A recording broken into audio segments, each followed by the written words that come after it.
In recent weeks, there's been growing alarm about a significant Russian troop buildup on the border of Ukraine. While Russia has now announced that it's returning the troops to their bases, the mobilization nevertheless highlighted the ongoing conflict between the Ukrainian government and Russian-backed separatists.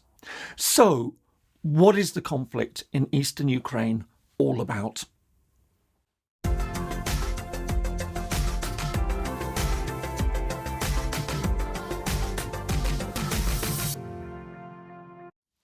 Hello and welcome. If you're new to the channel, my name is James Kerr-Lindsay, and here I take an informed look at international relations, conflict, and the origins of countries.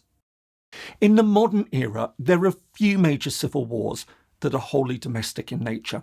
Around the world, we see conflicts fought within countries that have a significant degree of external involvement. However, sometimes what appears to be a civil war is in fact little more than an interstate conflict in disguise. Local parties are, in reality, proxies for an outside actor. Perhaps the best example of this in recent times has been the conflict in eastern Ukraine. While it might seem like a dispute between a Russian minority and the Ukrainian state, in reality, it's a dispute that's seen direct Russian involvement from the start. Ukraine lies in Eastern Europe. At 600,000 square kilometres or 230,000 square miles, it's the 45th largest of the 193 members of the United Nations and the second largest country in Europe after the Russian Federation, its neighbour to the east. The country is divided into 27 territorial units, 24 oblasts or regions, an autonomous republic, Crimea, and 2 cities with a special status, the capital, Kiev, and Sevastopol on the Crimean Peninsula. The country's population is estimated to be around 44 million. According to the 2001 census, the most recent available, 78% were ethnic Ukrainians, followed by Russians comprising 17% of the population. The remaining 5% were made up of other groups, including Moldovans, Belarusians, and Crimean Tatars. While Russian speakers tend to be more prevalent in the south and the east of the country, they only represent a majority in 3 key areas: Crimea in the south and the regions of Luhansk and Donetsk in the east, an area known as the Donbass. And it's here that the conflict is centred. Ukraine has a long and complex history, not least of all in terms of its relationship with Russia. Having emerged as a distinct entity in the mid-9th century, over the course of the late Middle Ages and early modern period, it was at different times carved up between various powers, including the Ottoman Empire, the Habsburg Empire, and crucially, Imperial Russia. This lasted until the Russian Revolution, when it gained its nominal independence from Russia and became one of the 4 founding republics of the Soviet Union, alongside Russia, Belarus, and the Transcaucasian Federation. In the decades that followed, its boundaries with Russia changed. While ceding some territory to Russia in the north, it gained territory in the east, including parts of today's Luhansk and Donetsk. Having gained territory from Poland and Romania during and after the Second World War, the country assumed its current boundaries in 1954 when the Soviet leadership ceded the Crimean Peninsula to Ukraine from Russia, a decision long resented by many Russians. However, the story really begins in late August 1991. Just days after a failed coup in the Soviet Union, the Ukrainian Soviet Socialist Republic declared independence. This was confirmed 3 months later in a nationwide referendum. On a turnout of 84%, 92% supported the decision to leave the USSR. Even areas with strong Russian-speaking presence, the majority supported independence. The following day, Ukraine began to be formally recognised as an independent state by the international community. Crucially, it was also recognised as such by the Russian Soviet Federative Socialist Republic, the largest partner in the Soviet Union, which itself became a fully independent state just 3 weeks later when the Soviet Union dissolved. From the start, relations between Ukraine and the Russian Federation were strained over several issues. These included the presence of Soviet nuclear weapons in Ukraine, the future of the Russian Navy in the Black Sea, which was stationed in Crimea, and the status of Crimea itself. In the end, the issues were solved through negotiations. The nuclear weapons were transferred to Russia, and under the terms of the Budapest Memorandum, agreed in 1994 between Ukraine, Russia, the United States and Britain, the parties agreed to respect the sovereignty and territorial integrity of Ukraine within its current borders and refrain from the threat or use of force against it except in self-defense, thus seemingly ending Russia's claim to Crimea. Meanwhile, in 1997, the two countries agreed to divide the navy and let Russia retain control over the port in Crimea until 2017, later extended to 2042. But there were also wider geopolitical factors at play. Although Ukraine joined the Commonwealth of Independent States, a loose organisation made up of most of the former Soviet republics and effectively led by Russia, divisions started to emerge about the country's future strategic direction.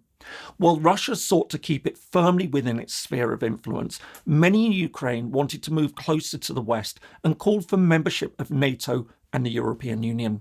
In the years that followed, Ukraine became increasingly polarised. These differences came to a head in November 2013 when the country's pro-Russian president, Viktor Yanukovych, suspended the signing of an association agreement with the European Union.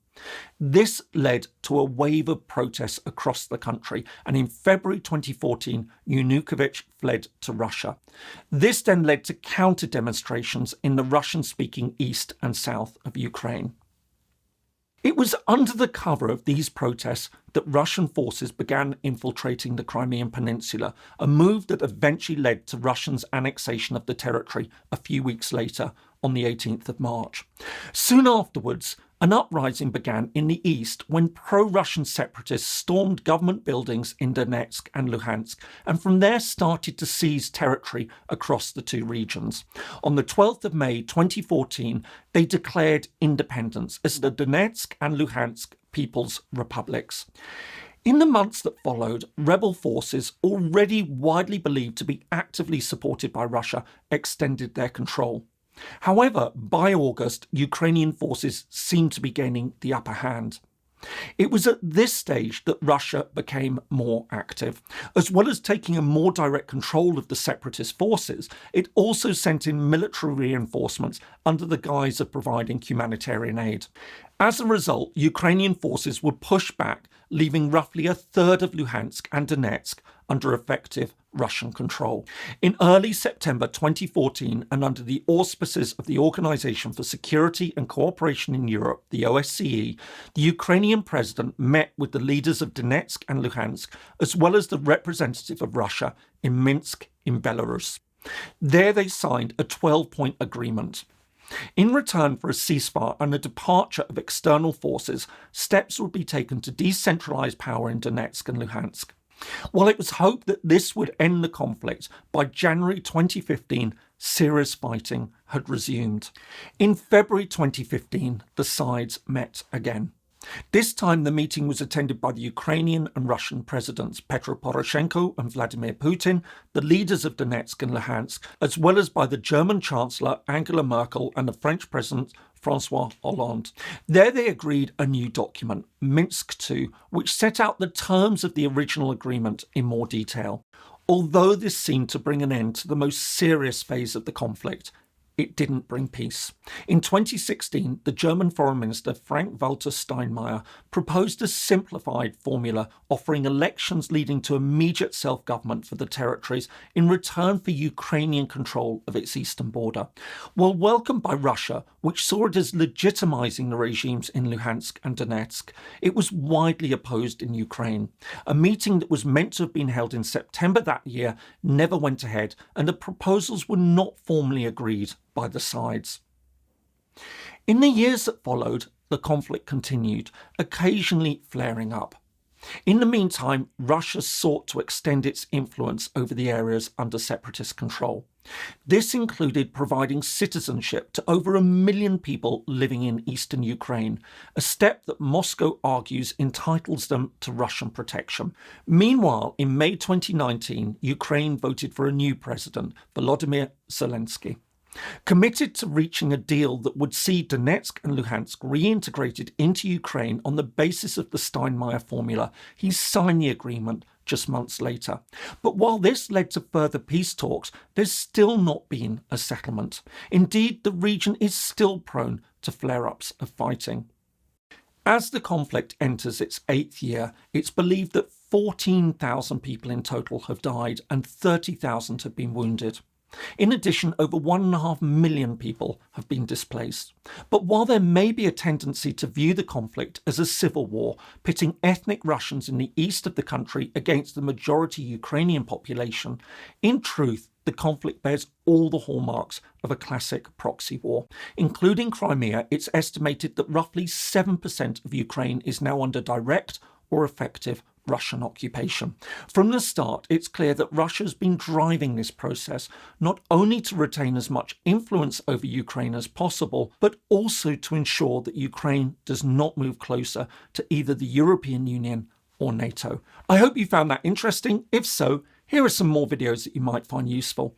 Thanks so much for watching, and see you in the next video.